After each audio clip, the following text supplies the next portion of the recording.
Good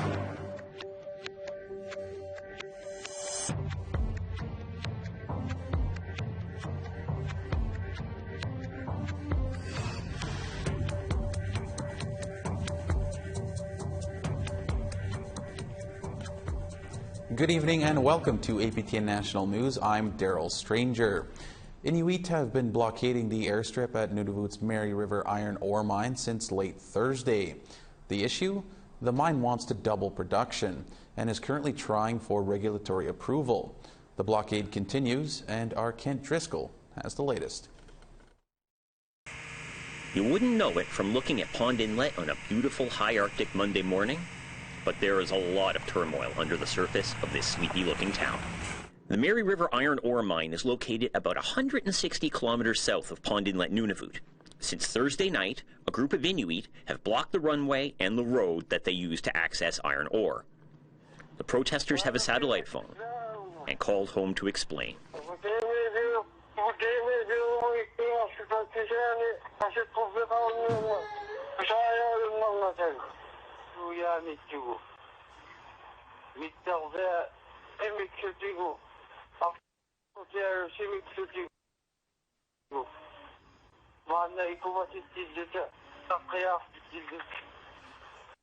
The timing of this action is crucial. The Nunavut Impact Review Board was holding hearings in Pond Inlet about approving an expansion for the mine. It calls for production to double and for a railway to be built.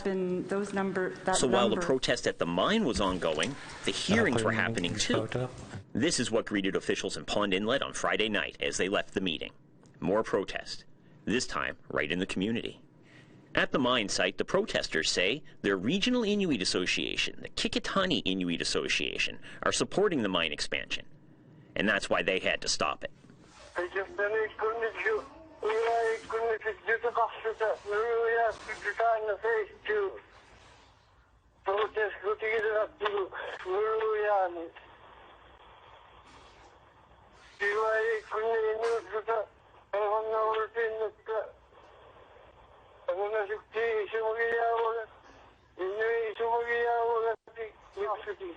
Back in Pond Inlet, Saturday was the one day of the 2-week-long hearing where regular community members and the general public could give statements. Baffinland says no have taken place. From our observation, no way.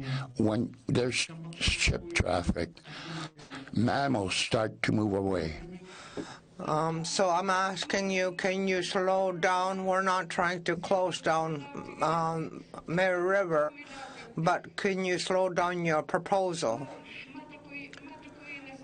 And as of today, the protesters remain at Mary River. No planes can come and go, and no iron ore is moving, leaving 700 people at the mine with little to do. Reinforcements and support are being organized in Pond Inlet and Arctic Bay. And for now, the Inuit protesters seem to have the upper hand. After all, they're in their backyard. Kent Driscoll, APTN National News, Inuit. We want to hear what you think about Inuit blocking the airstrip at the Mary River iron ore mine. Here's how to continue the conversation. Send your emails to news@aptn.ca. Leave a comment on aptnnews.ca. You can also find us on Facebook, Twitter, Instagram, YouTube, and now TikTok. Follow APTN News to join the conversation and see our latest stories.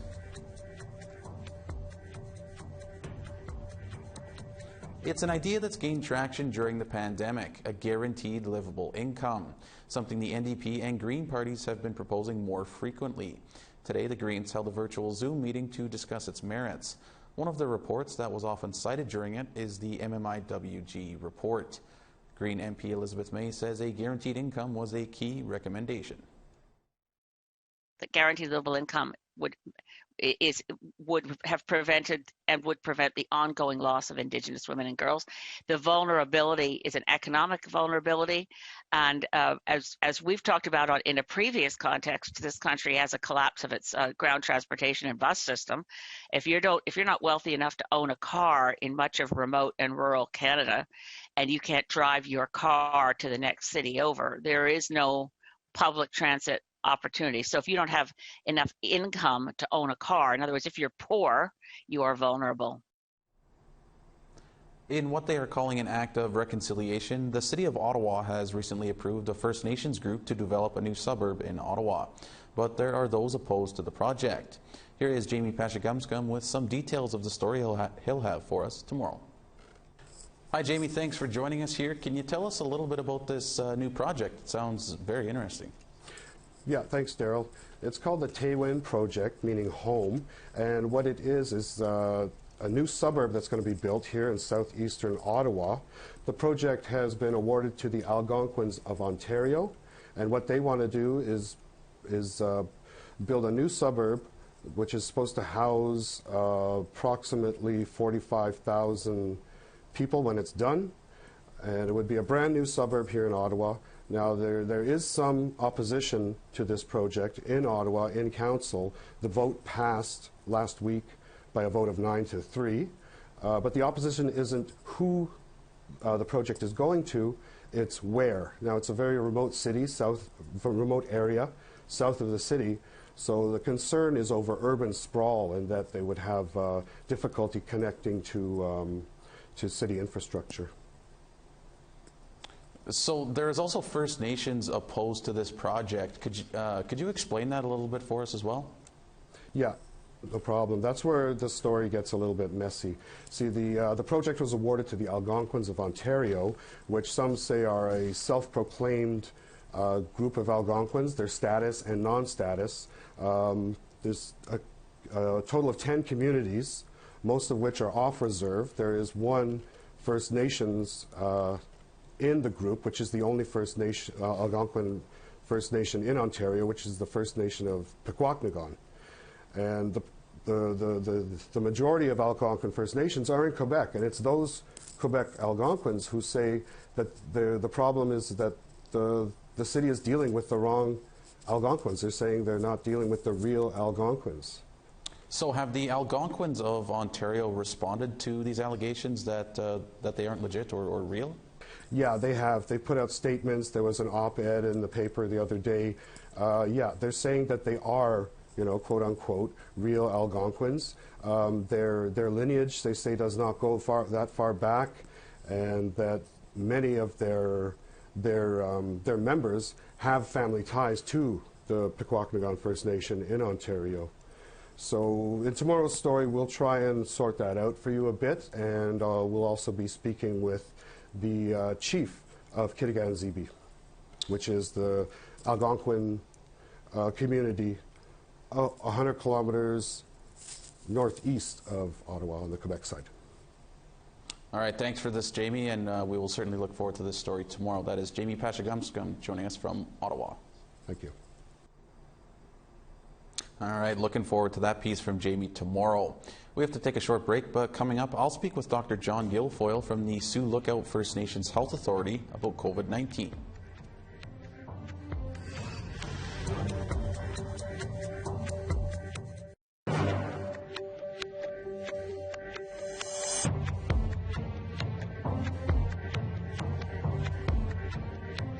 Welcome back. It's Monday, and that means it's time for our weekly check-in with doctors about all things COVID-19. Today we are joined by Dr. John Guilfoyle. He is a public health physician with the Sioux Lookout First Nations Health Authority in northwestern Ontario. He joins us now from Squamish, BC. Thank you for joining us, Dr. Guilfoyle. What is the COVID-19 situation in northern Ontario right now?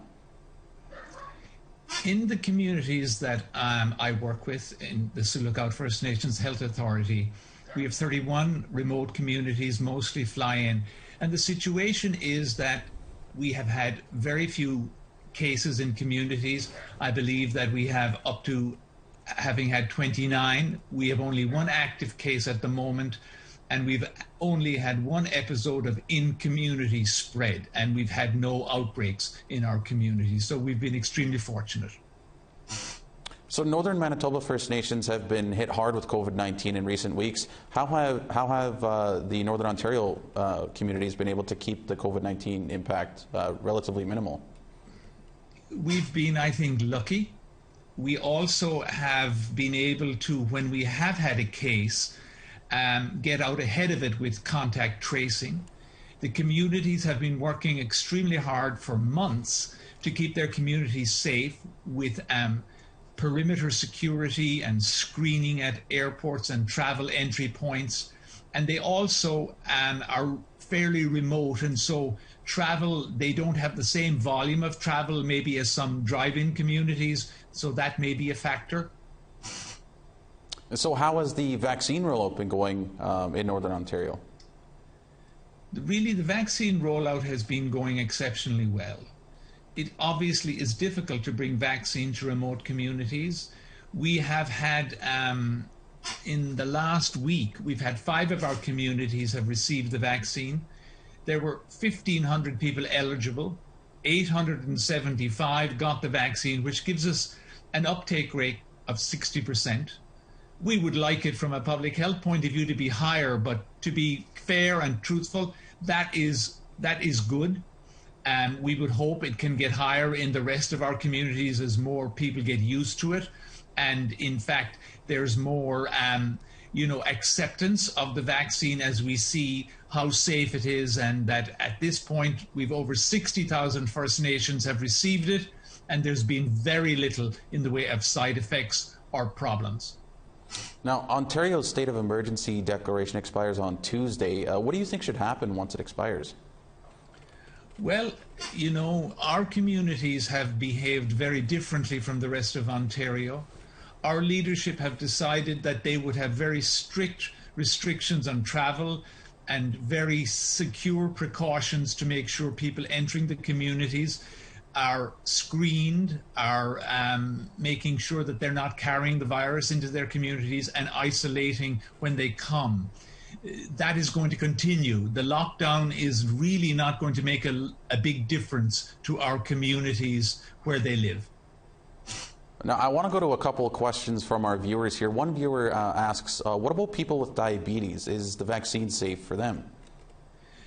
The vaccine is not alone safe for people with diabetes, but it is highly recommended. If you have diabetes, your immune system doesn't work as well as it should, and you're likely to suffer more than somebody else from COVID.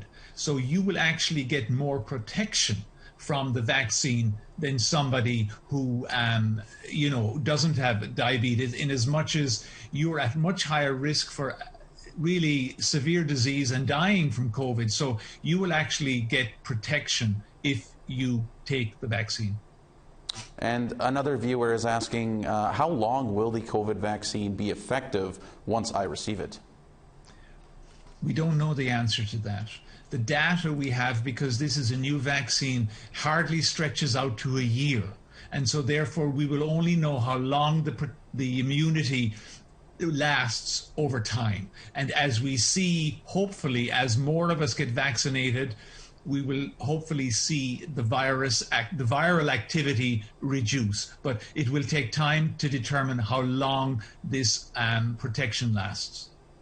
All right, Dr. Guilfoyle, I want to thank you again for joining us. That is Dr. John Guilfoyle joining us from Squamish, BC. The word resilient is often used to describe Indigenous peoples, but artist and activist Sarain Fox says she's sick of hearing the words like resilience and reconciliation. Tomorrow night on Face to Face, Fox explains why.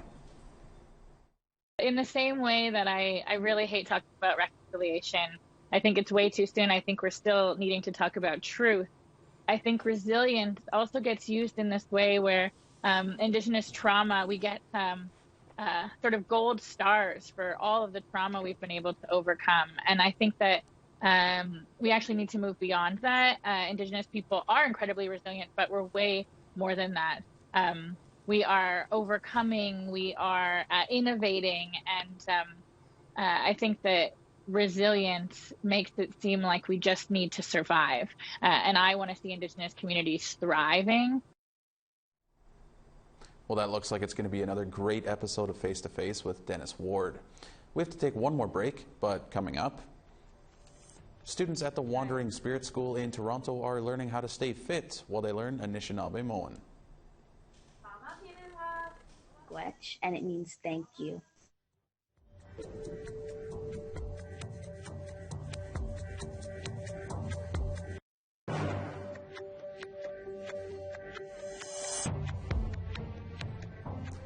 Welcome back. It's time now for our photo of the day.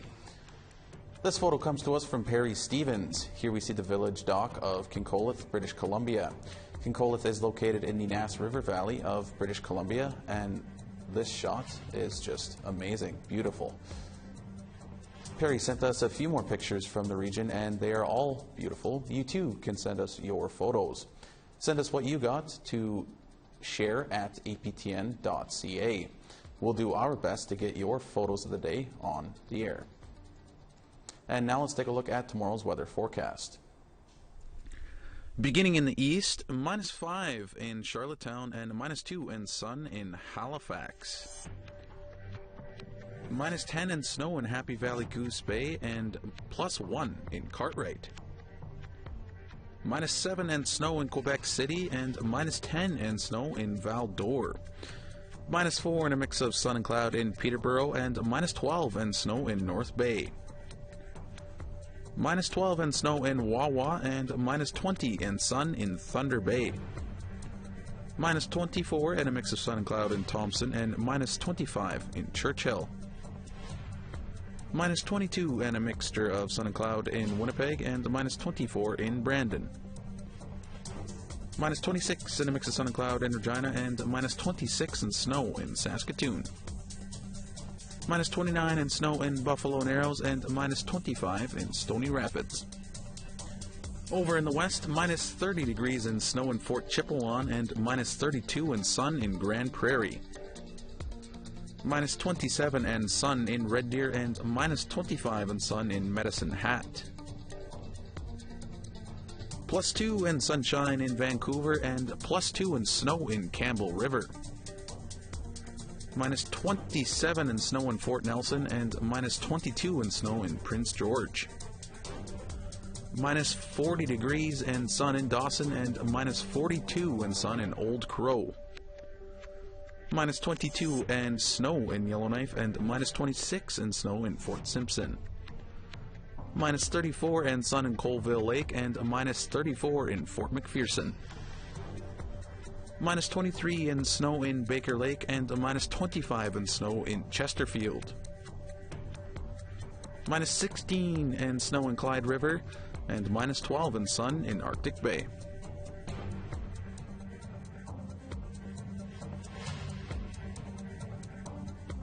Off to Toronto now, where one school teacher is doing what she can to save a language and stay in good spiritual and physical condition, all at the same time. CTV's Donna Sound has this story for us tonight. Anaktan Nitik means tree in Ojibwe, a word warm-up as this virtual class begins. It's a 2-for-1, yoga and Ojibwe. It makes me feel proud of who I am. Amy White is an Ojibwe teacher at the Wandering Spirit First Nation School in Toronto. She only learned her ancestral language at age 19 and did so to honor her grandmother, who was a survivor of residential school.